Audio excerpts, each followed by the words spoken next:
नमस्कार और the deep dive में आपका स्वागत है।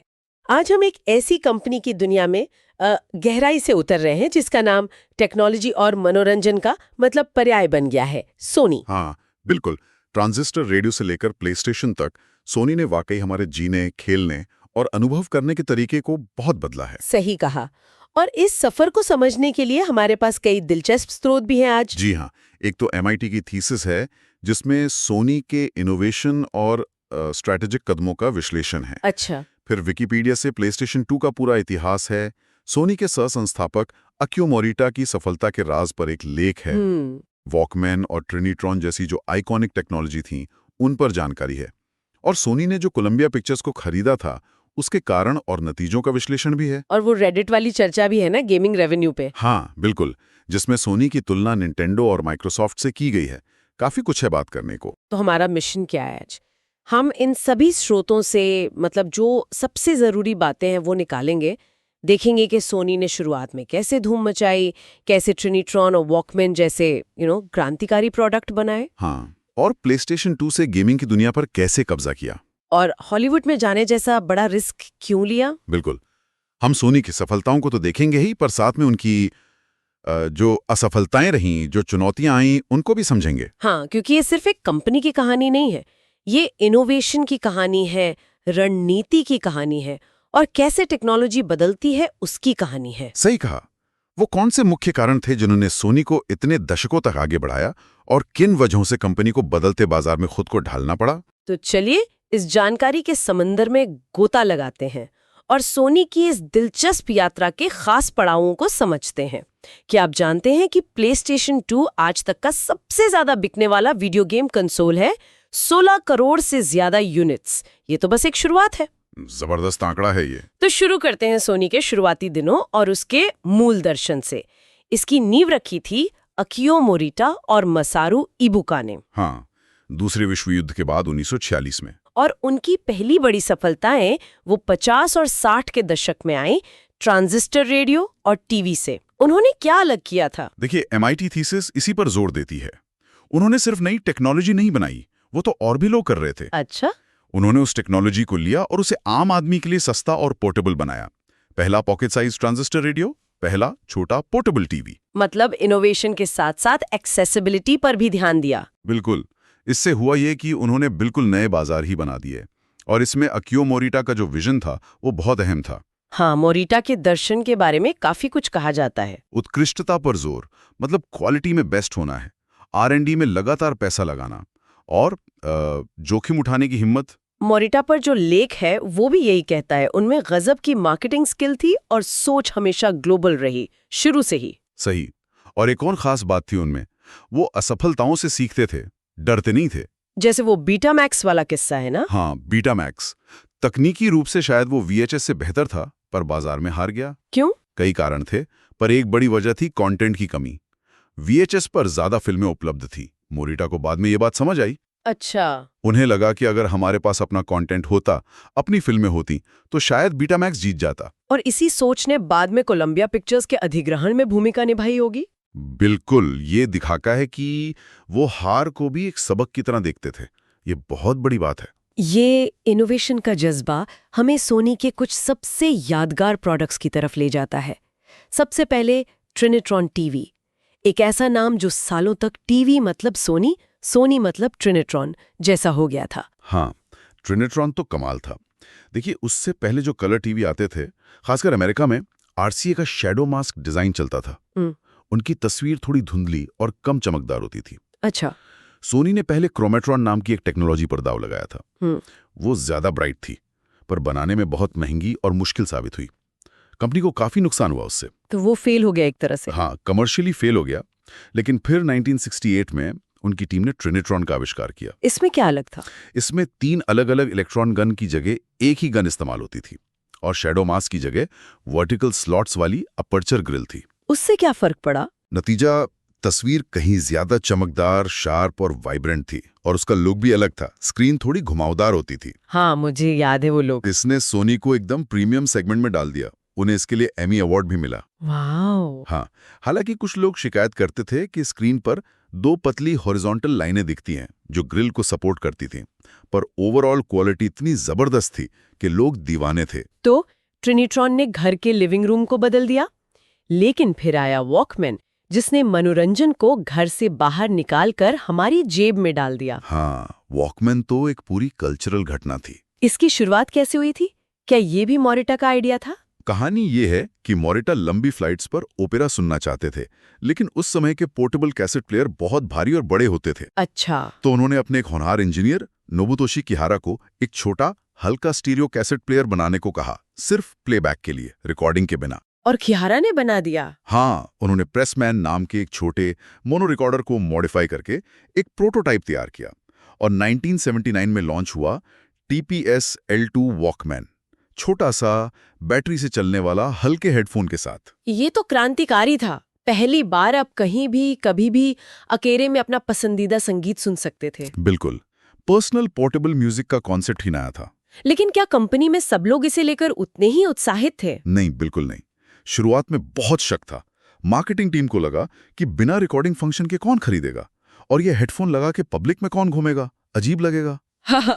आज सोचना भी मुश्किल है। सही बात है, लेकिन मोरिटा अड़े रहे। उन्हें पूरा भरोसा था। उन्होंने इसका नाम भी वॉकमैन रखा, जो थोड़ा अजीब था लेकिन चल गया। और इसकी मार्केटिंग भी कुछ अलग की थी ना? हाँ, उन्होंने प्रेस कॉन्फ्रेंस नहीं की। सोनी के कर्मचारी टोक्यो की गिंजा डिस्ट्रिक्ट में वॉकमैन पहनकर घूमते थे और पत्रकारों और आम लोगों को ट्राई करने देते थे। और ये आइडिया चल निकला नहीं, दौड़ पड़ा।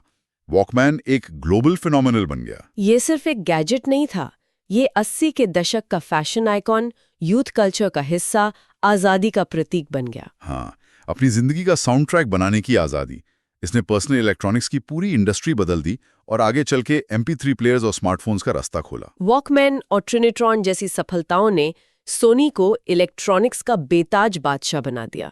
लेकिन फिर उन्होंने एक और दुनिया में कदम रखा, जहां वो और भी बड़े खिलाड़ी बने, गेमिंग। हाँ, प्लेस्टेशन। PS1 ने ही काफी धूम मचा दी थी, लेकिन 2000 में जो PlayStation 2 आया, वो तो मतलब एक अलग ही लेवल पर था। PS2 के बारे में कहा जाता है कि वो सिर्फ एक गेम कंसोल नहीं था, उससे कहीं ज्यादा था। ऐसा क्यों? विकिपीडिया के डिटेल लेख में कई बातें बताई गई हैं। एक तो इसमें इमोशन इंजन नाम का बहुत पावरफुल प्रोसेसर था, जो तोशिबा के साथ मिलकर बनाया गया था। गेम्स बहुत अच्छे दिखते थे। दूसरी बड़ी बात थी, इसमें बिल्ट इन DVD प्लेयर था। हाँ, ये बहुत बड़ा पॉइंट था उस समय में। बिल्कुल, उस जमाने में अलग से DVD प्लेयर काफी महंगे होते थे, तो PS2 खरीदने से लोगों को एक टॉप क्लास गेम कंसोल और एक सस्ता DVD प्लेयर दोनों मिल रहे थे। Value for money. और तीसरी बात, बैकवर्ड कंपैटिबिलिटी, यानी वो PS1 के गेम्स भी चला सकता था। अच्छा, तो अगर किसी के पास पहले से PS1 था तो उसके सारे गेम्स बेकार नहीं हुए। सही। और नए खरीदारों के लिए भी लॉन्च के दिन से ही खेलने के लिए हजारों गेम्स की लाइब्रेरी तैयार थी। ये बहुत बड़ा एडवांटेज था। ये तो जबरदस्त पैकेज था। लेकिन क्या इसका लॉन्च एकदम आसान रहा था? सुनने में आया था कि कुछ दिक्कतें भी थीं। हाँ, शुरुआती दौर में कुछ चुनौतियां थीं। जापान में जब लॉन्च हुआ तो इतनी भीड़ थी कि पूछिए मत, सारे यूनिट्स घंटों में बिक गए। कई लोग तो सिर्फ DVD प्लेयर के लिए खरीद रहे थे। अच्छा। उत्तरी अमेरिका में लॉन्च के समय सप्लाई की भारी कमी हो गई। मांग बहुत ज्यादा थी, सोनी उतनी यूनिट्स बना ही नहीं पा रहा था। यूरोप में भी शायद कुछ इशू थे। हाँ, यूरोप में भी स्टॉक कम था और अमेरिका के मुकाबले कीमत ज्यादा रखी गई थी, जिसकी काफी आलोचना हुई। और डेवलपर्स को भी शुरू में इसके पावरफुल लेकिन कॉम्प्लेक्स हार्डवेयर के लिए गेम्स बनाने में थोड़ी मुश्किल आई। लेकिन इन शुरुआती दिक्कतों के बावजूद PS2 ने मार्केट पर पूरी तरह कब्जा कर लिया। हाँ, पूरी तरह से। उसने सेगा के ड्रीमकास्ट को तो लगभग खत्म ही कर दिया। और जब माइक्रोसॉफ्ट का पहला एक्सबॉक्स और निंटेंडो का गेम क्यूब आए, जो काफी दमदार कंसोल थे, तब भी PS2 सबसे आगे निकल गया। उसकी सफलता के पीछे क्या कारण रहे? गेम्स तो थे ही। PS2 की गेम लाइब्रेरी बहुत विशाल और डाइवर्स थी। ग्रैंड थेफ्ट ऑटो 3, GTA 3 जैसा गेम, जो एक ओपन वर्ल्ड रेवोल्यूशन था, वो कुछ समय के लिए PS2 एक्सक्लूसिव था। मेटल गियर सॉलिड 2 जैसे बड़े हिट्स थे। और DVD प्लेयर वाला फैक्टर भी काम करता रहा होगा। बिल्कुल, DVD प्लेयर का वैल्यू प्रोपोजिशन बहुत मजबूत था। इन सब ने मिलकर PS2 को सफलता की ऊंचाइयों पे पहुंचा दिया। और नतीजा ये हुआ कि ये इतिहास का सबसे ज्यादा बिकने वाला वीडियो गेम कंसोल बन गया। 16 करोड़ से ज्यादा यूनिट्स। जी हाँ, 160 मिलियन यूनिट्स, ये आंकड़ा आज भी अनमैच्ड है किसी होम कंसोल के लिए। बाद में इसका स्लिमलाइन मॉडल आया जो और भी छोटा और पॉपुलर हुआ। PS2 का प्रोडक्शन 2013 तक चला, सोचिए। कमाल है। PS2 ने सोनी को गेमिंग का किंग बना दिया। लेकिन ये बाजार हमेशा बदलता रहता है। हाल के सालों में सोनी, निंटेंडो और माइक्रोसॉफ्ट के बीच की टक्कर कैसी रही है? वो रेडिट वाली चर्चा कुछ बताती है इस बारे में? हाँ, वो रेडिट चर्चा जो शायद 2021-22 के आसपास के आंकड़ों पर आधारित थी, कुछ दिलचस्प चीजें दिखाती हैं। एक खास बात जो सामने आई वो ये कि निंटेंडो अपने फर्स्ट पार्टी गेम्स से रेवेन्यू कमाने के मामले में सोनी और माइक्रोसॉफ्ट दोनों से आगे था। है? ये कैसे? मतलब निंटेंडो अपने मारियो और जेल्डा जैसे गेम्स से, सोनी जिसके पास गॉड ऑफ वॉर, स्पाइडरमैन है, और माइक्रोसॉफ्ट हेलो, फोर्जा से ज्यादा कमा रहा था। हाँ, उस डेटा के हिसाब से तो यही था। इसकी वजह शायद ये है कि निंटेंडो के जो IPs हैं, इंटेलेक्चुअल प्रॉपर्टीज, वो बहुत मजबूत और एवरग्रीन हैं। Mario, Pokemon, Zelda. सही बात है। उनके गेम्स अक्सर पूरी कीमत पर सालों तक बिकते रहते हैं और शायद उनका प्रॉफिट मार्जिन भी ज्यादा रहता है। वो हार्डवेयर भी मुनाफे में बेचते हैं अक्सर। तो फिर सोनी और माइक्रोसॉफ्ट की ताकत कहाँ है? सोनी की ताकत उसका पूरा इकोसिस्टम है। प्लेस्टेशन कंसोल का बड़ा user base, third party game से आने वाला रेवेन्यू जो बहुत बड़ा हिस्सा है, और प्लेस्टेशन नेटवर्क, PSN सब्सक्रिप्शन जैसे PS+। और माइक्रोसॉफ्ट? माइक्रोसॉफ्ट की रणनीति अब गेम पास सब्सक्रिप्शन पर बहुत ज्यादा केंद्रित है। वो कंटेंट पर भारी निवेश कर रहे हैं, जैसे एक्टिविजन ब्लिजार्ड का अधिग्रहण और माइनक्राफ्ट जैसी उनकी अपनी बड़ी प्रॉपर्टीज हैं। उनका फोकस क्लाउड गेमिंग पर भी ज्यादा है। तो मतलब अब लड़ाई सिर्फ ये नहीं है कि किसका कंसोल ज्यादा बिका? बिल्कुल नहीं। अब लड़ाई सॉफ्टवेयर की है, सब्सक्रिप्शन की है, नेटवर्क इफेक्ट्स की है। कौन अपने प्लेटफॉर्म पर यूजर्स को ज्यादा देर तक रोक सकता है, ज्यादा खर्च करवा सकता है। हर कंपनी की रणनीति थोड़ी अलग है। ये दिखाता है कि इंडस्ट्री कितनी तेजी से बदल रही है। अच्छा, सोनी ने सिर्फ इलेक्ट्रॉनिक्स और गेमिंग में ही बड़े दाव नहीं खेले। उन्होंने हॉलीवुड में भी एक बहुत बड़ा कदम उठाया था। 1989 में कोलंबिया पिक्चर्स का अधिग्रहण। हाँ, ये एक बहुत बड़ा और विवादास्पद सौदा था उस समय। इसके पीछे मोरिटा का क्या विजन था? हमने बीटामैक्स की बात की थी। हाँ, वो बीटामैक्स वाला सबक उनके दिमाग में जरूर था। मोरिटा और सोनी के दूसरे लीडर्स का मानना था कि भविष्य में हार्डवेयर जैसे टीवी, VCR, नए डिस्क फॉर्मेट और सॉफ्टवेयर यानी फिल्में, म्यूजिक का तालमेल बहुत जरूरी होगा।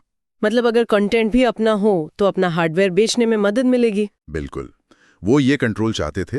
वो दोबारा ऐसी स्थिति में नहीं पड़ना चाहते थे जहां उनके पास बेहतरीन टेक्नोलॉजी तो हो पर उसके लिए कंटेंट ही ना हो, जैसा बीटामैक्स के साथ हुआ था। और कहते हैं कि मोरिटा का ये निजी सपना भी था, एक हॉलीवुड स्टूडियो का मालिक बनना। हाँ, ये बात भी कही जाती है।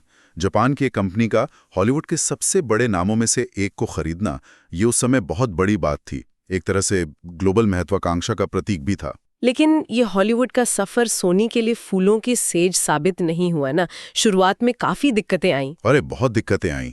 एक तो अधिग्रहण बहुत महंगा था, फिर स्टूडियो का मैनेजमेंट ठीक से नहीं हो पाया। पीटर गुबर और जॉन पीटर्स को लाया गया था जिन पे फिजूल खर्ची के आरोप लगे। और कल्चर का भी टकराव हुआ होगा, जापानीज कॉर्पोरेट कल्चर और हॉलीवुड का तौर तरीका। हाँ, वो भी एक बड़ा मुद्दा था। कम्युनिकेशन गैप्स, फैसलों में देरी। नतीजा ये हुआ कि स्टूडियो लगातार घाटे में चलता रहा और 1994 में सोनी को एक बहुत बड़ा झटका लगा। वो 2.7 बिलियन वाला राइट ऑफ। जी हाँ, लगभग 2.7 अरब डॉलर का घाटा उन्हें बट्टे खाते में डालना पड़ा। मतलब उन्हें ऑफिशियली मानना पड़ा कि उनके निवेश की कीमत इतनी कम हो गई है। ये सोनी की प्रतिष्ठा के लिए भी बहुत बड़ा धक्का था। बाप रे! तो फिर उन्होंने इसे संभाला कैसे? क्या वो हार्डवेयर सॉफ्टवेयर तालमेल वाला सपना कभी पूरा हुआ? देखिए, उस बड़े झटके के बाद सोनी हेडक्वार्टर्स ने स्टूडियो के मैनेजमेंट में सीधे दखल देना शुरू किया। लागत में भारी कटौती की गई, गुबर पीटर्स को हटाया गया, बाद में जॉन कैले जैसे अनुभवी लीडर को लाया गया जिन्होंने धीरे धीरे स्टूडियो को पटरी पर लौटाया। अच्छा। स्टूडियो स्थिर हुआ, सोनी पिक्चर्स एंटरटेनमेंट बना और सफल फिल्में भी बनाने लगा जैसे स्पाइडरमैन सीरीज। लेकिन जहां तक उस मूल सपने की बात है कि हार्डवेयर और सॉफ्टवेयर मिलकर एक दूसरे को आगे बढ़ाएंगे, विश्लेषक लंबे समय तक इस पर सवाल उठाते रहे। मतलब वो तालमेल उतना सीधा और आसान नहीं था जितना सोचा गया था। हाँ, कम से कम शुरुआत के कई सालों तक तो ऐसा नहीं लगा कि वो विजन पूरी तरह साकार हो पाया है। दोनों डिविजन्स काफी हद तक अलग अलग ही काम करते रहे। ये वाकई दिलचस्प है। ये हमें सोनी के अंदरूनी चुनौतियों और भविष्य की दिशा की ओर ले जाता है। MIT की वो थीसिस शायद इस पर कुछ और बताती है। सोनी के अंदर क्या चल रहा था? हाँ, वो थीसिस 90 के दशक को सोनी के लिए एक अहम दौर बताती है। उनके विश्लेषण के मुताबिक जो ज्ञान और आइडियाज को शेयर करने की संस्कृति सोनी की शुरुआती ताकत थी, वो धीरे धीरे कमजोर पड़ने लगी थी। ऐसा क्यों? कंपनी बहुत बड़ी हो गई थी, अलग अलग डिवीजन बन गए थे, टीवी, ऑडियो, कंप्यूटिंग, गेमिंग, इनके बीच साइलोज बन गए, मतलब दीवारें खड़ी हो गईं। R&D का स्ट्रक्चर भी थोड़ा सख्त हो गया। और इसका असर क्या हुआ? इसका असर डिजिटल युग में उनकी तेजी से मुकाबला करने की क्षमता पर पड़ा। जब बाजार तेजी से बदल रहा था, सॉफ्टवेयर और कनेक्टिविटी अहम हो रहे थे, तब ये अंदरूनी बंटवारा एक बाधा बन गया। तो उस थीसिस के हिसाब से सोनी की जो पुरानी सफलता थी, उसके पीछे क्या मुख्य कारण थे और भविष्य के लिए क्या सबक थे? थीसिस ने कुछ मुख्य फैक्टर्स गिनाए थे। मजबूत और दूरदर्शी नेतृत्व, जैसे मोरिटा, टेक्नोलॉजी में हमेशा आगे रहना, लागत को कंट्रोल में रखना, कंपनी के अंदर और बाहर से मिलने वाली जानकारी का सही इस्तेमाल करना, नए आइडियाज का लगातार आते रहना और सप्लायर्स के साथ अच्छे रिश्ते। ये तो किसी भी सफल कंपनी के लिए जरूरी चीजें लगती हैं। बिल्कुल। और थीसिस का तर्क यही था कि सोनी को भविष्य में भी सफल बने रहने के लिए इन्हीं मूल चीजों पर वापस फोकस करना होगा, खासकर अंदरूनी कम्युनिकेशन, ज्ञान साझा करने और लचीलेपन पर। यानी सिर्फ एक के बाद एक हिट प्रोडक्ट बना देना काफी नहीं है, कंपनी को अंदर से भी लगातार बेहतर होते रहना पड़ता है। सही बात है। थीसिस ने उस समय कुछ सुझाव भी दिए थे, जैसे अलग अलग डिविजनों के टेक्नोलॉजी प्लेटफॉर्म्स को एकीकृत करना, एक कॉमन सॉफ्टवेयर प्लेटफॉर्म बनाना। ये दिखाता है कि सोनी जैसी सफल कंपनी के लिए भी बदलाव के साथ कदम मिलाना कितना जरूरी और चुनौतीपूर्ण रहा है। तो हमने सोनी की इस लंबी और दिलचस्प यात्रा की कई अहम पड़ावों को छुआ आज। ट्रांजिस्टर रेडियो और टीवी से शुरुआत की। हाँ, फिर वॉकमैन और ट्रिनिट्रॉन जैसे आइकॉनिक आविष्कार देखे, जिन्होंने न सिर्फ टेक्नोलॉजी बदली बल्कि हमारी संस्कृति पर भी गहरा असर डाला। फिर प्लेस्टेशन के जरिए गेमिंग की दुनिया में बादशाहत कायम की, खासकर PS2 के साथ। और कोलंबिया पिक्चर्स जैसे बड़े रणनीतिक दांव भी देखे, जिनमें भारी जोखिम और चुनौतियां थीं। सही मायनों में ये लगातार इनोवेशन की कहानी है, अकियो मोरिटा जैसे लीडर्स के विजन की कहानी है, और बाजार की चुनौतियों का सामना करके खुद को ढालते रहने की कहानी है। बिल्कुल। हमने देखा कि कैसे शुरुआती सफलताओं ने एक मजबूत नींव रखी, कैसे टेक्नोलॉजी ने लोगों की जिंदगी बदली, कैसे PS2 ने बिक्री के सारे रिकॉर्ड तोड़ दिए। लेकिन हमने ये भी समझा कि अंदरूनी संगठनात्मक मुद्दे, जैसे वो साइलोज वाली बात या बाहरी कंपटीशन, ये सब कितने मायने रखते हैं। हाँ, और वो हार्डवेयर और सॉफ्टवेयर के बीच तालमेल बिठाने का सपना, जो कोलंबिया अधिग्रहण के पीछे एक बड़ा विचार था, उसे हकीकत में बदलना कितना जटिल और लंबा प्रोसेस रहा है। सोनी की कहानी यही दिखाती है कि बाजार में टॉप पर बने रहना सिर्फ बेहतरीन प्रोडक्ट बनाने का खेल नहीं है। आपको अपनी कंपनी की संस्कृति, अपनी रणनीति, अपने नेतृत्व को भी वक्त के थपेड़ों के साथ विकसित करना होता है। हाँ, MIT थीसिस ने जिन फैक्टर्स की बात की थी, लीडरशिप, तकनीकी बढ़त, आइडियाज का फ्लो, वो आज भी सोनी और किसी भी बड़ी टेक कंपनी के लिए उतने ही महत्वपूर्ण हैं। और ये हमें एक दिलचस्प सवाल पर लाकर छोड़ता है ना? आज जब मनोरंजन और टेक्नोलॉजी इतने ज्यादा घुल मिल गए हैं, हम स्ट्रीमिंग की बात करते हैं, क्लाउड गेमिंग की, मेटावर्स की, हाँ, तो सोनी का वो दशकों पुराना हार्डवेयर सॉफ्टवेयर तालमेल का सपना, क्या वो आज किसी नए रूप में सामने आ रहा है? अच्छा सवाल है। जैसे अब प्लेस्टेशन स्टूडियोज खुद हिट टीवी शो बना रहा है, द लास्ट ऑफ अस, फिल्में बना रहा है, अनचार्टेड, क्या ये उसी पुराने विजन का मतलब एक नया मॉडर्न अवतार है? हो सकता है। शायद अब जाकर वो तालमेल ज्यादा स्वाभाविक और मजबूत तरीके से बन पा रहा है, जब कंटेंट क्रिएशन और डिस्ट्रीब्यूशन के तरीके इतने बदल गए हैं। ये सोचने वाली बात है कि सोनी का अगला बड़ा कदम क्या होगा इस दिशा में। जरूर। खैर, आज के इस विश्लेषण में शामिल होने के लिए आपका बहुत बहुत धन्यवाद। धन्यवाद। उम्मीद है हमारे श्रोताओं को सोनी की इस यात्रा से कुछ नई और दिलचस्प बातें जानने को मिली होंगी।